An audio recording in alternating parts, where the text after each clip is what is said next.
어떤 결정을 내릴 때 우리는 아주 심사숙고해서 결정을 내리게 됩니다. 그리고 그렇게 잘 생각해서 내린 결정이 내 딴에는 아주 지혜로운 결정이라 여기게 됩니다. 그런데 과연 그런가? 적어도 내가 내린 결정에 이런저런 핑계가 많고 또 상대방을 설득하고자 할 말이 많은 경우에 대부분 그 결정은 잘못 내려진 결정인 경우가 많습니다.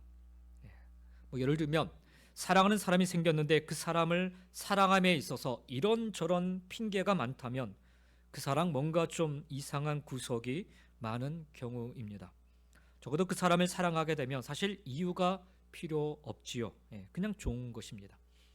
근데 이런저런 이유, 이런저런 핑계가 많으면 저 사람은 머리숱이 엄청나게 많아. 이런 핑계, 이런 이유. 아니면 저 사람은 뭐 키가 아주 크다. 힘이 세 보인다. 이런저런 핑계. 이런저런 핑계 많으면 특히 이제 사랑하는 사람과의 관계에서 이렇게 핑계가 많으면 불륜 혹은 조건 만남 이런 경우가 대부분인 것입니다. 사실 우리가 내리는 결정들이 참으로 지혜로운 결정들이라면 굳이 이런저런 핑계 댈 필요가 없지요. 그냥 이해가 돼요. 그냥 동의가 됩니다. 그런데 그 정도의 지혜가 과연 우리에게 있는가? 우리 모두는 스스로에게 자문해 보지 않을 수 없습니다. 그래서 이 같은 고민과 의문을 품고 살아가는 이들에게 남들보다 조금 더 지혜로움의 은사를 받은 솔로몬은 잠언서를 통해서 자녀들에게 그리고 후대를 살아가는 사람들, 특별히 우리 믿음의 성도들에게 어떻게 하면 참된 지혜를 품고 이 땅을 살아갈 수 있을까를 나누고 증거하였던 것입니다. 근데 이 지혜에 대한 말씀이 구약의 잠언서에만 있는 것이 아니라 우리가 아는 것처럼 수많은 다른 성경책들 속에서도 하나님은 지혜를 강조하여 말씀하고 계십니다. 그리고 하나님은 특별히 우리가 지금 읽고 있는 이 에베소서 본문에서도 지혜를 강조하십니다.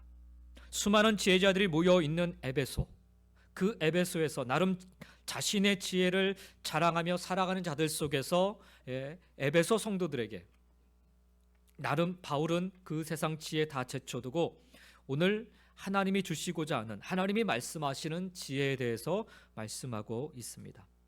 바울 스스로 그 세상 지혜 속 깊숙이 관계하며 이미 살아봤던 사람으로서 그 세상 지혜로 다 채우지 못하고 다 이루지 못하는 여전히 부족하고 여전히 미숙한 자신의 삶이었음을 깨달았기에 성령 안에서 이제 깨달은 바울은 자신의 삶을 돌아보며 어떻게 하면 지혜로운 삶을 살 수 있을지를 이제 에베소 성도들에게 나누고 있는 것입니다.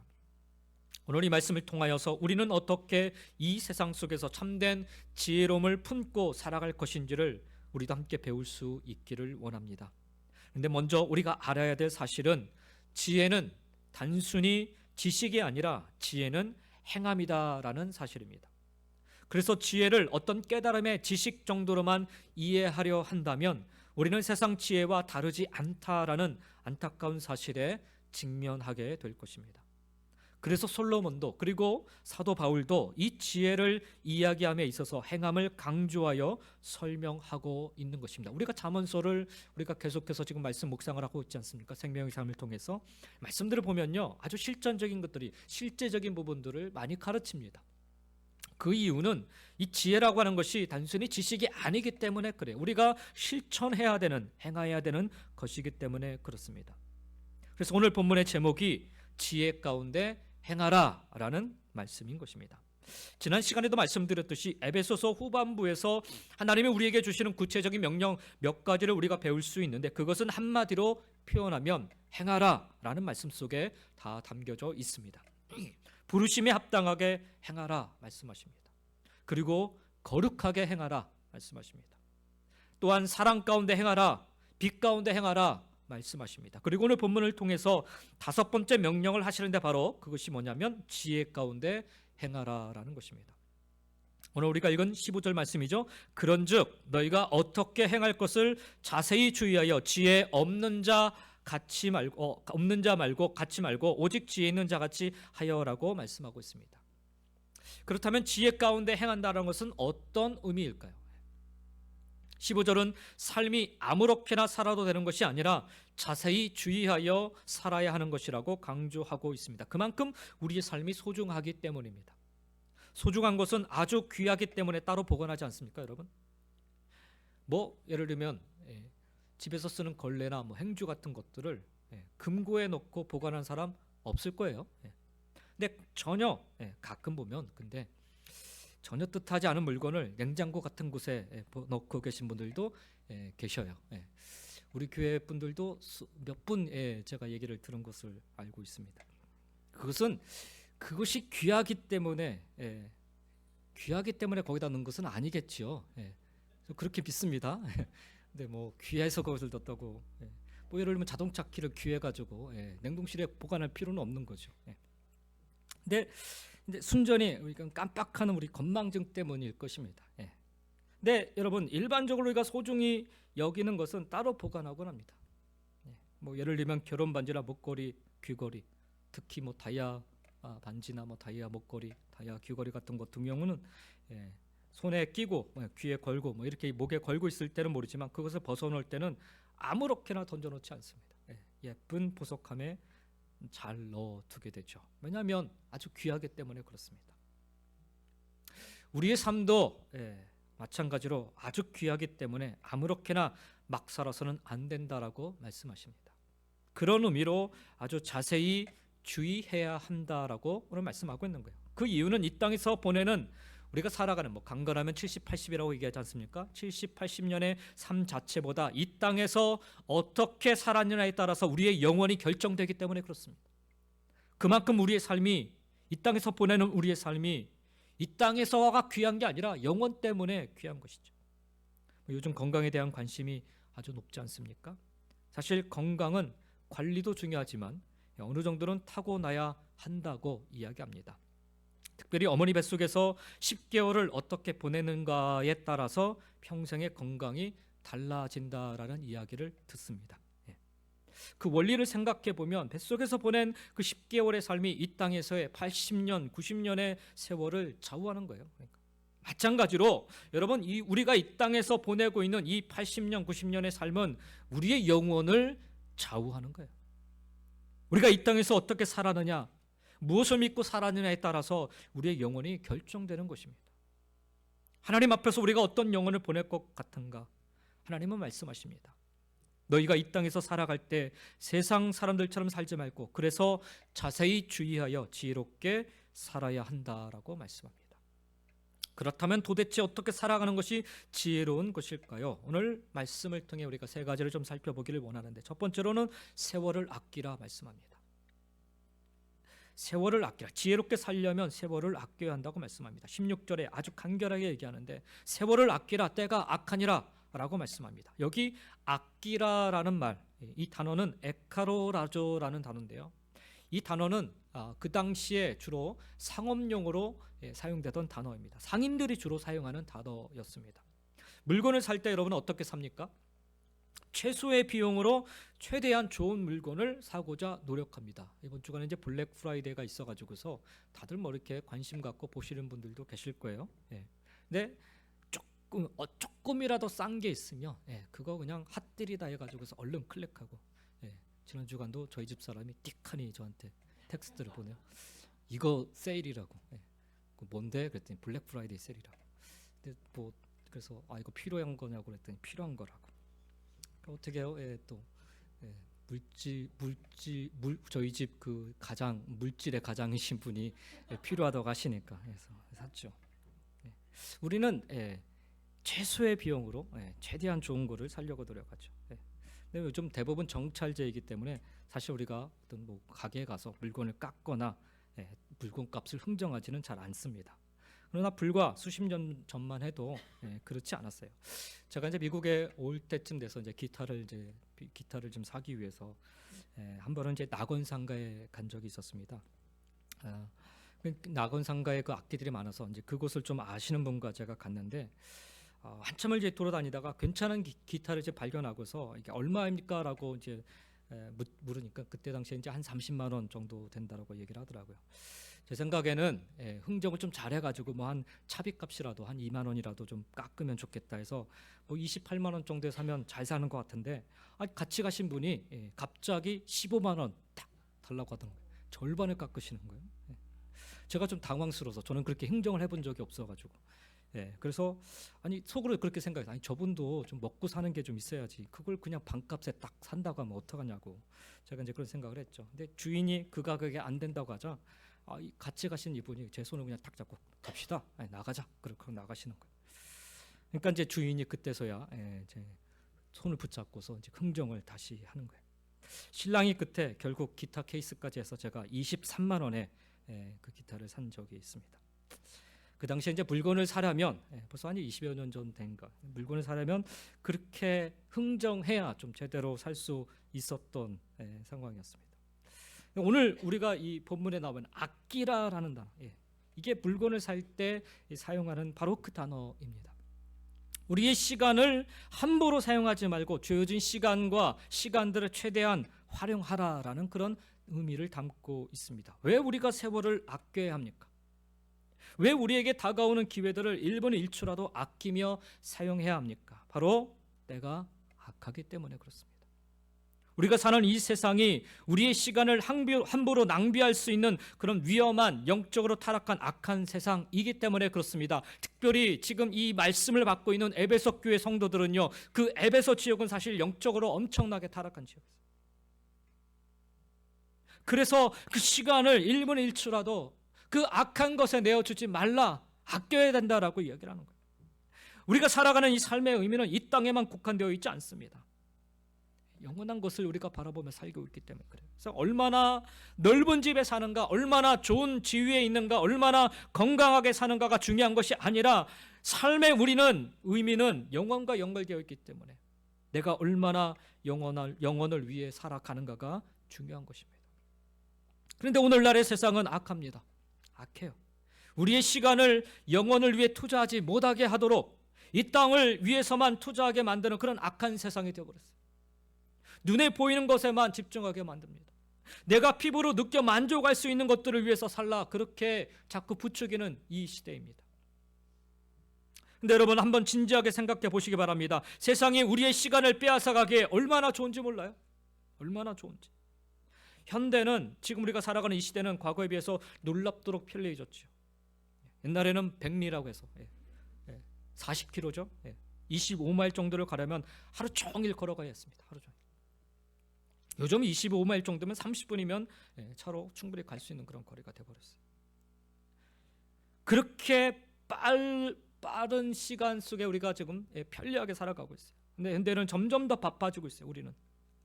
문제는 무엇을 위해 우리가 이렇게 바쁜가라는 거예요. 바쁜가. 이전에 비해 굉장히 편리해지고 바빠졌지만 도대체 무엇을 위해 바빠졌는가요? 하나님은 이렇게 말씀하십니다. 때가 악하니라. 여기서 얘기하는 때가 악하다라는 표현, 하나님의 기뻐하시는 창조물로 창조된 저와 여러분이 하나님을 바라보지 않고 하나님과 교제하지 않고 하나님과 더불어 살아가지 않는 것, 그것이 바로 악한 것이죠. 그렇게 악하다는 게, 눈만 뜨면 우리의 생각과 우리의 마음과 우리의 뜻을 자꾸 다른 쪽으로 끌고 가려는 것. 사탄은 오늘도 우리의 시간을 영적인 가치가 아닌 세상의 쾌락과 물질에 자꾸 투자하도록, 자꾸 이끌도록 그렇게 인도하고 있습니다. 그래서 여러분, 우리가 세월을 아끼는 것이 대단히 중요합니다. 여기 세월을 아끼다라는 말씀, 영어 성경에 보면요, 이 단어가, 아끼다라는 단어가 redeem이라는 단어로 사용되고 있습니다. 이 redeem이라는 단어는 보통 Jesus Christ is our redeem이라는 그런 표현으로 많이 사용되고 있는데, 다시 말하면 예수 그리스도는 나의 구원자입니다라고 할 때 사용되는 단어가 바로 redeem이라는 단어입니다. 이 redeem이라는 단어는 구해내다, 속량하다, 되사다라는 그런 의미를 담고 있는데, 이 말씀은 우리의 세월과 시간을 구해내라라는 말씀과도 같은 것이에요. 왜냐하면 세상이 너무 악해서 우리의 시간을 자꾸 빼앗아 가기 때문에 그렇습니다.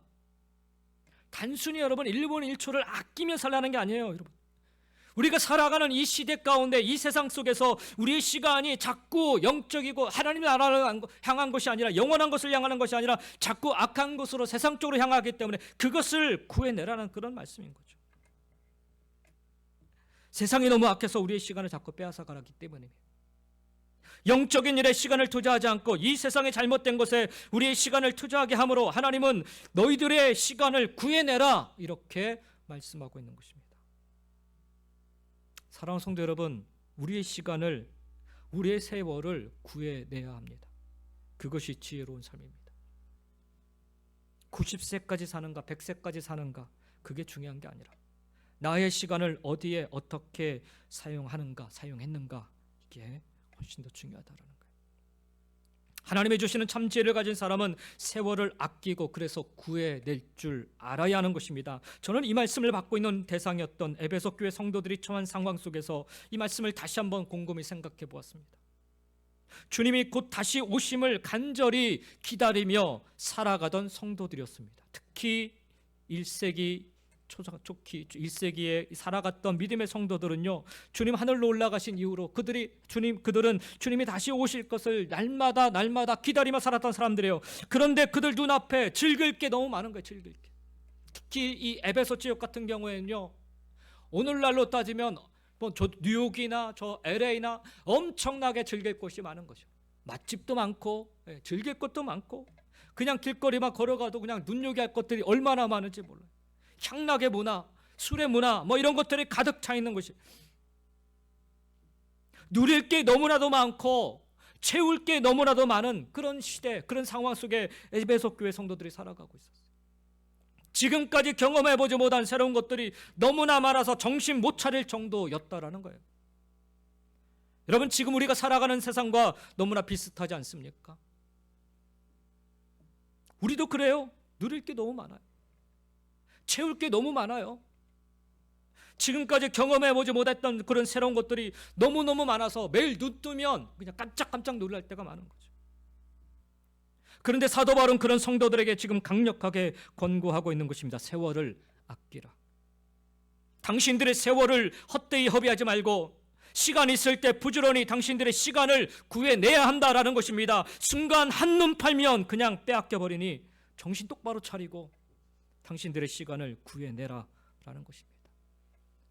세월을 아끼라는 건요, 그냥 우리가 조금 정말 좀 아껴서 살라는 게 아니라 구해내라는 거예요. 구해내. 그렇지 않으면 다 빼앗겨버리니까, 아니 빼앗기는 줄도 모르고 다 빼앗긴 채 살아가게 되니까. 여기서 우리가 알 수 있는 것은요, 우리 믿음의 성도들은 단순히 이 세상을, 아니 우리가 주어져 있는 이 시간들을, 이 세월을 그냥 살아가는 존재가 아니라 잃어버린 세월, 빼앗긴 세월을 되사는, 구해내는 그런 존재라는 것입니다. 이것을 가르치기는 말씀이 예수님께서 마태복음 25장에서 친히 베풀어 주신 양과 염소의 비유인 것입니다. 여러분, 그 이야기 속에 양과 염소 어떻게 분류되었는지 아십니까?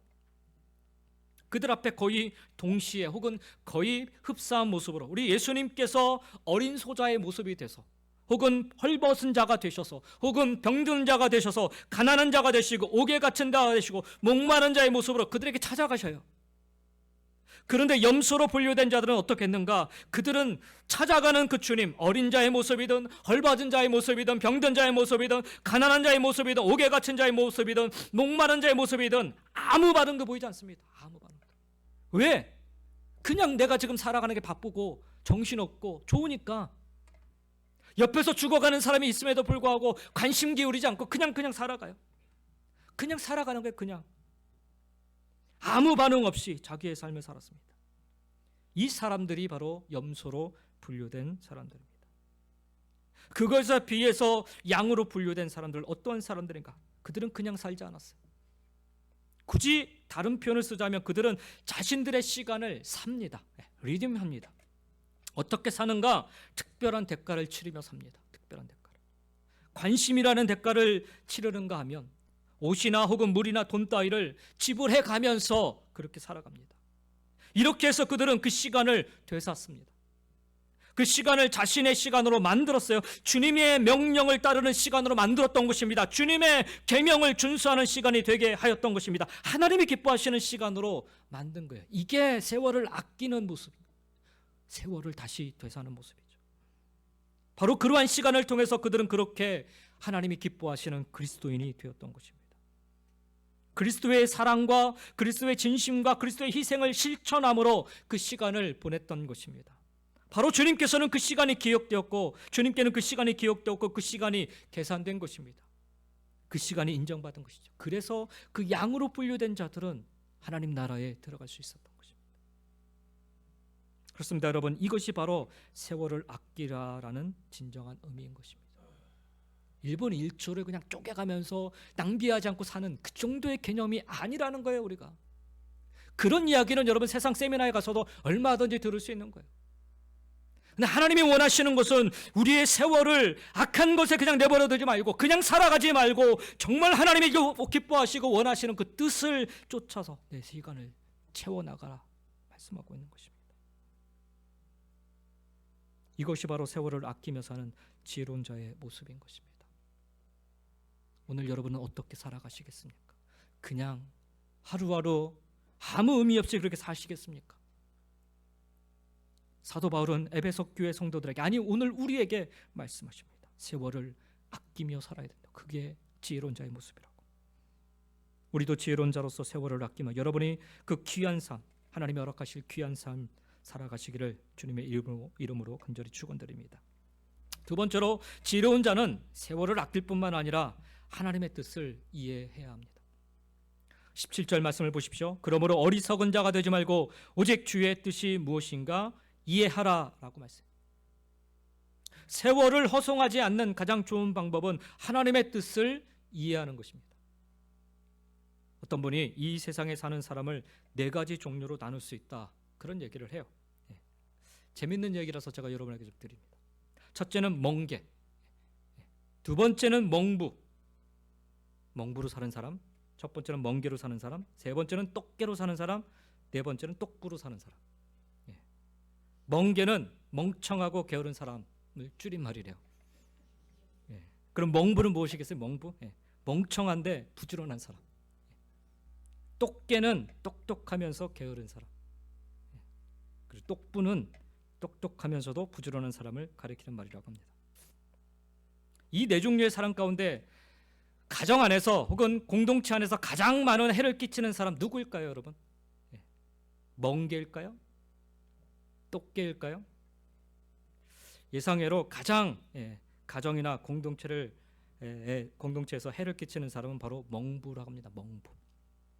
얼핏 생각하면 멍청하고 게으른 사람이 가장 해를 끼치고 나쁜 사람일 것 같지만 실제로는 그렇지 않대요. 멍청하면 차라리 게으른 게 훨씬 도움이 됩니다. 문제 많이 안 일으키니까. 근데 멍청하면서 부지런하면 일을 도와주기는커녕 오히려 일을 여기저기서 막 저지르고 다니니까. 여러분, 이것을 제가 생각하면서 오늘 하나님의 말씀을 여러분 잘 들어보시기 바랍니다. 여기 7절, 그러므로 어리석은 자가 되지 말고라는 말씀을 그 비유의 그 재미있는 얘기에 비유해서 좀 바꿔 얘기하면, 그러므로 제발 여러분 멍청하면서 부지런한 자가 되지 마시고, 이렇게 번역도 가능할 것 같아요. 성경에 나오는 바리새인들의 문제가 무엇이었습니까? 그들의 문제는 열심이 없는 것이 아니라 하나님의 마음과 그분의 뜻을 모르는 것이었어요. 그들은 게으르지 않았어요. 진짜 부지런했습니다. 주님은 그들을 향해서, 이 바리새인들을 향해서 수많은 비유를 들어 설명해 주셨습니다. 우리가 잘 아는 탕자의 비유도 그 중에 하나입니다. 그 중에 하나. 우리는 이 탕자의 비유를 종종 돌아온 탕자, 그러니까 둘째 아들에 초점을 맞출 때가 많습니다. 그러나 사실 이 비유는요, 문맥상으로 볼 때, 이게 누가복음 15장에 나오는 비유인데, 이 누가복음 15장 안에 그 문맥상에서 볼 때는 이 사실 둘째 아들인 돌아온 탕자가 주인이 아니에요. 주인공이 아닙니다. 탕자의 비유를 조금 들어 설명을 하면, 어느 날 갑자기 둘째 아들이 아버지께 재산을 달라고 조르지요. 당시 문화에서는 아버지가 살아 계시는데 유산 달라는 말 자체가, 꺼내는 것 자체가 불효입니다. 불효. 근데 그 아들은 아버지가 건강하게 살아 계시는데도 유산부터 달라고 했던 불효자였습니다. 아들이 간곡하게 조르는 통에 아버지는 어쩔 수 없이 그 유산을 떼어줍니다. 그러자 둘째 아들은 그 유산을 가지고 멀리 떠나서 허랑방탕하게 지내다가 유산을 탕진한 후에 거지가 되어 돌아왔는데 아버지가 그를 위해 그 둘째 아들을 위해 잔치를 벌이고 맞아 드린다는 이야기가 주요 내용입니다. 탕자의 비유예요. 우리는 이 비유를 하나님을 떠난 탕자와 같은 우리가 하나님께로 돌아와야 한다라는 설교로 자주 들었습니다. 그러나 예수님이 그러한 메시지를 주시려고 이 비유를 들려주신 것이 아니라는 거예요. 이 비유의 초점은 둘째 아들이 아닌 첫째 아들에게 있었습니다. 그 첫째 아들은 어떤 사람이었는가? 그는 무척이나 성실했던 사람입니다. 근데 어느 날 집에 돌아와 보니까 집 떠난 동생이 돌아왔고 아버지는 그를 위해 잔치를 벌이고 계신 거예요. 이 광경을 보고 첫째 아들이요, 아버지에게 막 불만을 폭발합니다. 막 화내 있는 이 첫째 아들을 아버지가 함께 들어가자 하자 이 첫째 아들이 뭐라고 하겠나? 못 들어가요, 아버지. 아니, 안 들어갑니다.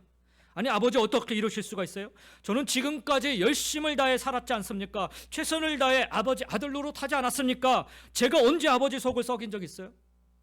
근데 어떻게 이렇게 성실하게 살아온 저를 위해서는 염소 새끼 한 마리 잡아주지 않으시더니 어째서 아버지 재산 다 허랑방탕하게 날려버리고 거지가 되어 돌아온 둘째 아들을 위해서는 이렇게 성대하게 잔치 벌이고 송아지를 잡을 수 있습니까? 누가복음 15장에 보면요, 1절, 2절을 예수님이 이 비유를 말씀하신 배경을 통해서 1절, 2절을 이렇게 시작을 합니다. 예수님이 세리와 창기들과 함께 식사를 하시니까 그 옆에서 지켜보던 바리새인들이 불평을 하며 이야기를 합니다. 그 불평을 들으시고 하신 비유가 이 탕자의 비유입니다. 바리새인들은 어떤 사람들이었는가?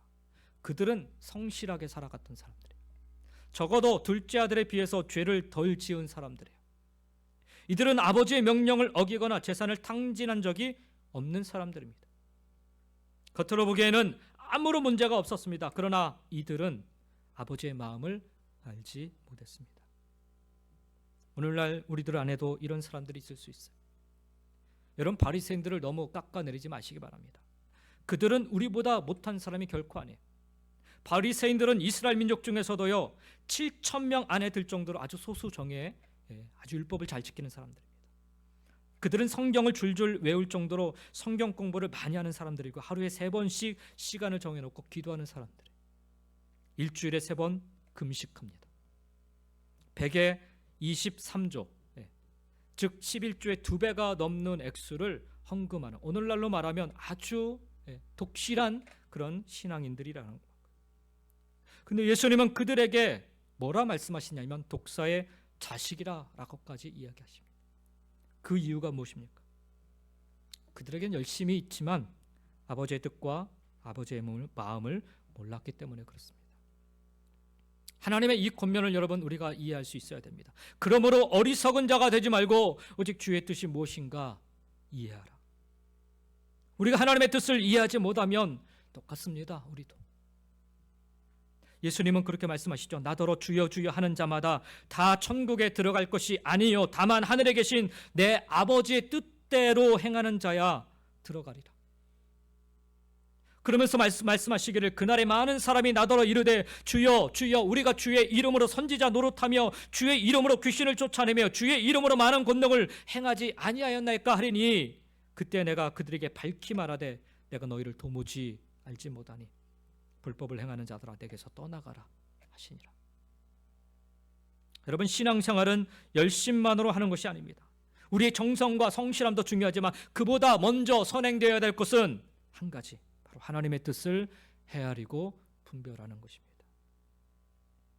예수님께서 이 돌아온 탕자 비유 후에 또 다음과 같은 비유를 하십니다. 이 세상에는 2종류의 사람이 있는데 하나는 반석 위에 집을 짓는 사람이고 다른 하나는 모래 위에 집을 짓는 사람이라는 거예요.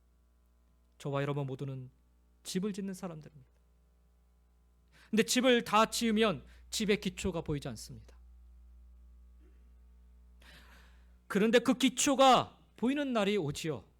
언젠가 오냐? 언제가 바로 그 날이냐? 홍수가 찾아올 때. 마지막 심판날에 모래 위에 지은 집은 무너짐이 심하다라고 말씀하십니다. 열심히 사는 것 중요합니다.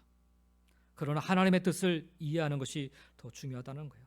돈을 열심히 벌고 모으는 것도 중요합니다. 그러나 하나님의 뜻에 따라 이 물질을 쓰는 것이 더 중요하다라는 거예요. 우리 인생 열심히 성실하게 사는 것 중요하지만 무엇이 하나님의 뜻인지를 따져보고 하나님의 뜻을 분별하는 시간이 필요하다라는 거예요. 하나님의 뜻을 이해하기 원하십니까? 어떤 사람들은 하나님의 뜻을 마치 수수께끼처럼 생각할 때가 있습니다. 그러나 하나님은 우리에게 당신의 분명한 뜻을 보여주십니다. 항상 보여주셨어요. 하나님은 성경 말씀을 통해 우리 인간 삶의 원리를 담아 두셨습니다. 그러므로 우리가 무엇보다도 하나님의 뜻을 깨닫기 위해서는 하나님 말씀을 읽으셔야죠. 하나님 말씀을 묵상하셔야 됩니다. 하나님 말씀을 들으셔야 됩니다. 무슨 행동을 하기 전에 그리고 하나님 말씀에 비추어서 기도할 수 있어야 됩니다. 무슨 말을 하기 전에 하나님께 여쭤볼 수 있어야 되는 거예요. 내가 이 말을 하는 것이 우리 가정에게 혹은 이 사람에게 물론 교회 공동체 안에 덕이 되는가를 우리가 먼저 좀 따져보아야 된다라는 거예요. 하나님의 뜻을 이해하지 못하고 분별하지 못하면 우리는 계속해서 미련하고 어리석은 행동을 반복할 수밖에 없다라는 거죠. 간혹 보면 똑같은 일을 또 하고 또 하고 또 하는 분들 계십니다. 그 배경에는 하나님의 뜻을 제대로 분별하지 못하기 때문에, 이해하지 못하기 때문에 그렇죠. 그게 누구라고 얘기할 수 없어요. 저와 여러분도 똑같습니다. 우리가 하나님의 뜻을 제대로 분별하지 못하면 우리는 똑같습니다. 매일매일 계속 반복되는 죄를 짓고 계속 반복되는 실수를 범할 수밖에 없다라는 거죠. 지혜롭게 살아가기 위해서는 그래서 하나님의 뜻을 바르게 온전하게 분별할 필요가 있다라는 거예요. 수많은 지혜들이 많고 수많은 지식들이 넘쳐나는 에베소 교회 상황에서 사도 바울은 다른 것을 쫓아가지 말고 다른 것을 분별하지 말고 하나님의 뜻이 무엇인지를 분별하라 권면하고 있습니다. 우리에게도 동일한 말씀인 줄 믿습니다. 사랑하는 성도 여러분, 무엇보다도 지혜로운 삶을 살기 위해서는 하나님의 뜻을 분별하시기 바랍니다. 왜요? 저와 여러분을 지으신 분은 하나님이시기 때문에 그래요. 우리 인간을 가장 잘 아시는 분은 우리 하나님이시기 때문이죠. 그래서 우리는 하나님의 뜻을 분별하는 것이 무엇보다 중요합니다. 세 번째로 우리가 지혜롭게 행하기 위해서는 세월을 구해야 되고요. 하나님의 뜻을 이해해야 되고 마지막으로 우리가 성령의 충만함을 받아야 합니다. 18절 말씀 그러죠. 술 취하지 말라. 이는 방탕한 것이니 오직 성령으로 충만함을 받으라 말씀합니다. 이 짧은 말씀이지만 여기 안에 많은 진리가 내포되어 있습니다. 특별히 이 말씀 18절 말씀 문법적으로 중요한 내용이 여기 담겨져 있습니다. 여기 오직 성령으로 충만함을 받으라 라는 이 문장, 문법을 보면요, 헬러 문법을 보면 이게 현재 명령형으로 쓰여져 있습니다. 성령에 관해서 우리에게 주신 명령 가운데요, 현재 명령형으로 쓰여져 있는 것은 여기 이 말씀과 그리고 바로 앞에 부분에 있는 에베소서 4장 30절에 성령을 근심하게 하지 말지니라라는 이 말씀 두 군데밖에 없어요. 성경은 우리에게 성령 침례 혹은 성령의 내주하심, 성령의 인치심, 인도하심, 성령과 관련된 많은 말씀들을 성경은 하고 있습니다. 그런데 이런 것들은 우리에게 지속적으로 성령 침례를 받아야 되고 성령의 내주하심을 받아야 되고 성령의 인치심을 받아야 된다 이렇게 명령하지 않습니다. 계속해야 된다라고 얘기하잖아요. 다 단회성입니다. 일회성입니다. 평생에 단 한 번만 일어나는 일들이기 때문에 그렇습니다. 내가 예수 그리스도를 나의 구세주로 영접할 때 성령님께서 나에게 찾아오셔서 나를 주의 십자가의 구속의 은혜 안에 잠기게 하십니다. 이것을 우리는 성령 침례라 부릅니다. 그리고 성령께서 내 안에 들어와 거하십니다. 한 번 들어오신 성령은 영원히 떠나지 않으십니다. 그리고 내가 예수님을 나의 구세주로 영접할 때 성령님이 나에게 오셔서 인치십니다. 그 인은 취소되지 않습니다. 그런데 오늘 본문에 와서는요, 너희는 성령으로 충만함을 받으라 이렇게 말씀하십니다. 현재 명령으로. 과거에 한 번 성령 충만함을 받은 것으로 족하지 않는다라는 거예요. 매일 매 시간 계속해서 성령의 충만함을 받으라는 것입니다. 죄송한 이야기지만 성령 충만은 과거에 한 번 받고 끝날 일이 아님을 말씀하고 있는 것입니다. 성령 받으셨습니까? 제가 옛날에 뭐 기도원에 가서 나무 뿌리 좀 뽑으면서 제가 성령의 충만함을 받았습니다. 그러나 성령 충만은요, 계속해서 받아야 됨을 말씀합니다. 과거에 한 번 받았다고 끝난 게 아니라는 거죠. 하나님은 우리에게 매일 매 순간 계속해서 성령의 충만함을 받으라 강조하여 말씀하고 있습니다. 이 구절의 중요한 문법적 특징, 또 한 가지는 이 성령의 충만함을 받으라는 이 문장이 현재 명령어일 뿐만 아니라 수동태로 되어 있다는 거예요. 수동태. 하나님은 성령의 충만함을 받으라고 말씀하셨는데 많은 분들이 성령을 내가 받는 걸로, 필요할 때 받는 걸로, 내가 가질 수 있는 것들로 그렇게 생각합니다. 어떤 분은요, 마치 그 배터리 충전하듯이 성령의 충만함을 그렇게 이해하는 경우도 있습니다. 성령 충만을 받으라고 하면 성령을 가져와서 나에게 채워야 하는 것으로 그렇게 착각합니다. 열심히 기도하면 그 배터리가 어느 정도 찬다고 생각합니다. 배터리가 좀 방전이 된다 싶으면 새벽에 나와서 엎드려서 작정 기도도 하고 그래서 다시 채우려고 하는 그런 모습들도 나타납니다. 그러면 조금 더 찰 수 있을지 모르겠어요. 그래도 다 채워지지 않으면 그러다가 어떤 능력 있는 목사님이 집회 오신다고 하면 가서 안수받고 그 안수받는 순간에 막 다 채워지는 것처럼 그렇게 느껴질 때가 있죠. 그렇게 내 안에 성령의 충만함으로 배터리가 꽉 차면 할렐루야 아멘을 외치면서 얼마나 열심히 변하는지 몰라요. 근데 여러분, 성령의 충만함을 받으라는 말씀은 이런 의미가 아니에요. 고린도 교회가 이런 의미를 갖고 있었기 때문에 그 성령에 대한 많은 갈등과 문제들을 나타냈던 거죠. 성령 충만의 주체는 내가 아닙니다, 여러분. 여기서의 주체는 성령님이십니다. 내가 성령을 가져와서 채우는 것이 아니라 성령께서 주체가 되셔서 나에게 채워지는 것입니다. 내가 성령의 지배하에 들어가는 것입니다. 내가 성령께 길들여지는 것을 의미합니다. 이것이 성령 충만입니다. 성령님의 능력을 가져와서 신유의 은사나 예언의 은사를 발휘하며 자랑하는 게 아니라는 말입니다. 어떤 특정한 장소에 가서 성령의 충만을 받을 수 있는 게 아니라는 거예요, 여러분. 그래서 이 성령의 충만함을 받아라라는 말씀은 술 취하지 말라 이는 방탕한 것이니 라는 구절과 대조를 이루는 거죠. 사도 바울이 이것을 그대로 일부러 사용한 거예요, 지금 이 단어를. 무슨 말이냐면 길들여지고 인도함을 받아야 된다는 거예요. 술 취하면 어떻게 됩니까? 저는 술을 입에 대보지를 않아가지고 술을 취해보지를 않아서 사실 잘 몰라요. 근데 여기 술 취해보신 분들 경험해 보셨을 줄 압니다. 그 술이 나를 지배하지 않습니까? 똑같은 원리예요. 성령 하나님이 나를 지배하시도록 내 생활의 영역을 열어두는 것, 내가 그분께 길들여지는 것이 바로 성령 충만하는 거예요. 내 삶의 모든 것들을 성령님의 인도하심 따라 갈 수 있도록 지금 내가 생각하기에는 이게 맞는 것 같은데 이렇게 했으면 좋겠는데 라고 하지만 그러나 결과적으로 내 모든 것들을 성령께 다 내어놓고 그분이 이끌시도록 내어 맡기는 것. 목회를 하면서 제가 어려운 부분 중에 하나가 바로 이 부분이에요. 잘 놓지를 못해요.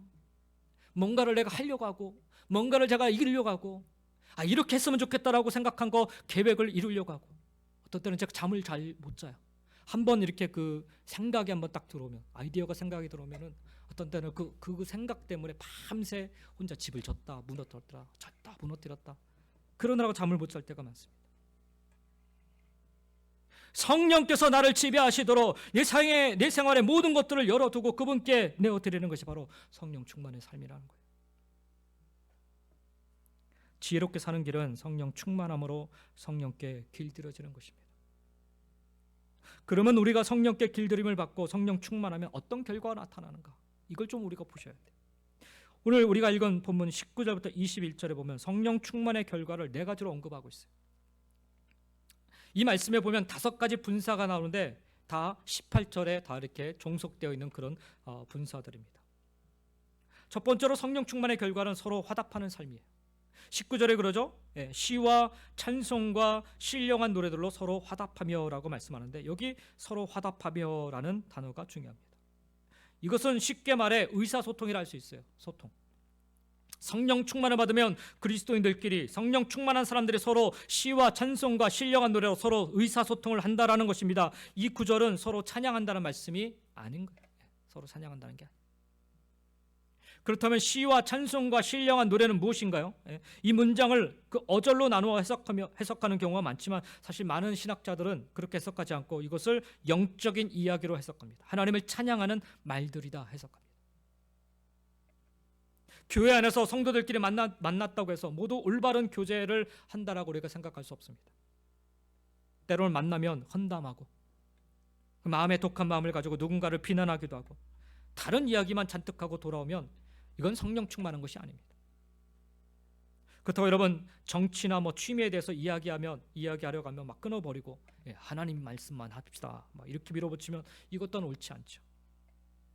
세상 살아가는 이야기, 자녀 교육 이야기, 사업 이야기도 중요합니다. 그러나 문제는 그 밑바탕에 흐르는 우리의 생각이라는 거예요. 무슨 이야기를 하든 그 밑바탕에 시와 찬송과 신령한 노래, 즉 다시 말하면 하나님을 찬양하고 하나님의 영광 돌리는 그런 모습들이 우리 안에 나타나야 한다라는 것입니다. 낙심한 저 사람에게 자녀 문제라든지 사업 문제라든지 세상 문제라든지 그런 낙심한 저 사람들에게 저 사람의 믿음을 우리가 어떻게 세워줄까 생각하면서 그 사람을 말씀으로 어떻게 위로할까 생각하면서 그렇게 대화를 나눠가는, 그게 바로 서로 화답하는 모습이에요. 시와 찬송과 모습으로. 두 번째로 성령 충만한 결과는 찬양하는 삶을 얘기합니다.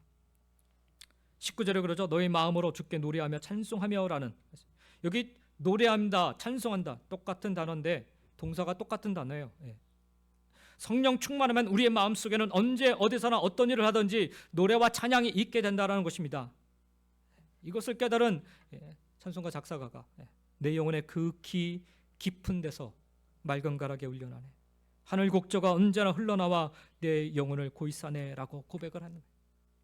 성령 충만의 결과인 거죠. 성령 충만하게 되면 내 마음속에 하나님의 가락이 울려 퍼진다, 흥얼흥얼 거린다라는 거예요. 내 마음속에 하나님을 찬양하는 노래와 찬송이 끊이지 않는다라는 거예요. 세 번째로 성령 충만의 결과는 감사하는 삶을 살게 됩니다. 20절 말씀해 보니까 뭐라고 해요? 범사에 우리 주 예수 그리스도의 이름으로 항상 아버지 하나님께 감사하며라고 말씀합니다. 여기 중요한 단어가 있는데 범사 항상이라는 단어입니다. 우리는 언제 그리고 왜 감사합니까? 다음 주일에는 우리가 추수감사주일로 드리게 되는데 추수감사주일만 돼서 우리가 감사해야 되는 건가요? 혹은 로또 복권에 당첨이 되어야만 감사하는 건가요? 로또 복권 당첨되면 서로 싸우기밖에 더 하겠어요. 성령 충만하게 되면 내 몸에 병이 들어도 감사가 나오는 거예요. 때로는 사업이 잘 안 되고 부도가 나도 감사할 수 있다 말씀이에요.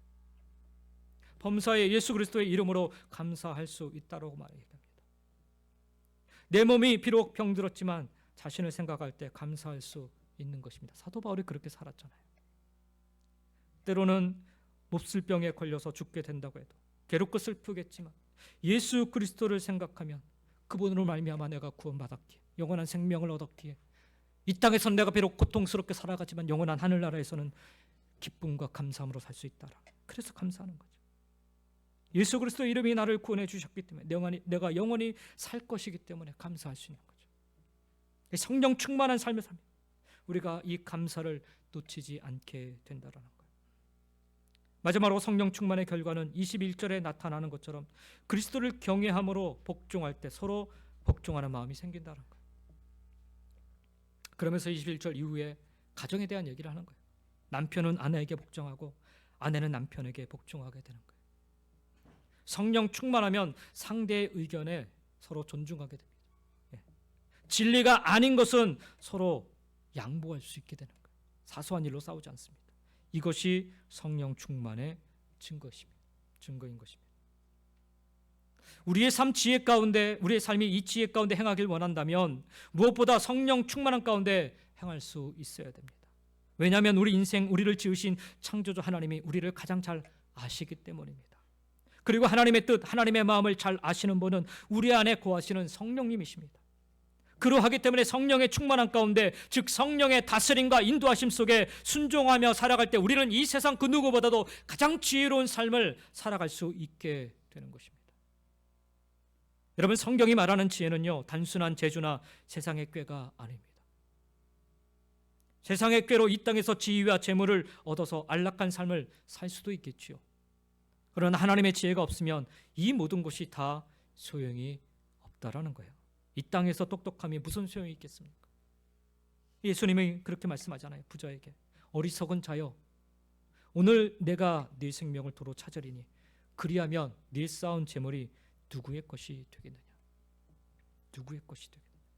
아무리 세상 지혜로 머리 굴려 잘 살려고 애를 써보아도, 아무리 이런저런 머리를 굴려서 우리 자녀들을 잘 양육하고 잘 키워나가려 해보는, 오늘 그 생명 하나님이 부르시면 아무 소용이 없는 거예요. 그래서 우리는 세상 지혜가 아닌 하나님의 지혜로 채우고 그 지혜 가운데 행할 수 있어야 하는 것입니다. 솔로몬이 잘했던 것 중에 하나는요, 1000번제를 드리고 난 후에 하나님이 나타나셔서 무엇을 원하느냐 물으셨을 때 솔로몬은 하나님, 제가 딴 거 다 필요 없고요, 지혜를 갖기를 원합니다, 이렇게 구했다는 거예요. 솔로몬이 그날에 구했던 지혜는 세상 지혜가 아닌 하늘로부터 임하는 하나님을 향한 지혜, 하나님의 뜻을 아는 지혜, 그리고 하나님께 순복할 줄 아는 지혜였던 것입니다. 그래서 그가 구했던 지혜 위에 부와 명예와 권세를 세울 수 있었던 거예요. 그리고 그렇게 지혜 위에, 그가 하나님으로부터 받은 그 지혜 위에 자신의 부와 명예와 권세를 세우니까 그 것들이 무너지지 않을 수 있었다라는 거예요. 우리는 자꾸 세상 지혜 속에, 세상 지혜 위에 이 부를, 명예를, 권세를 세우려고 합니다.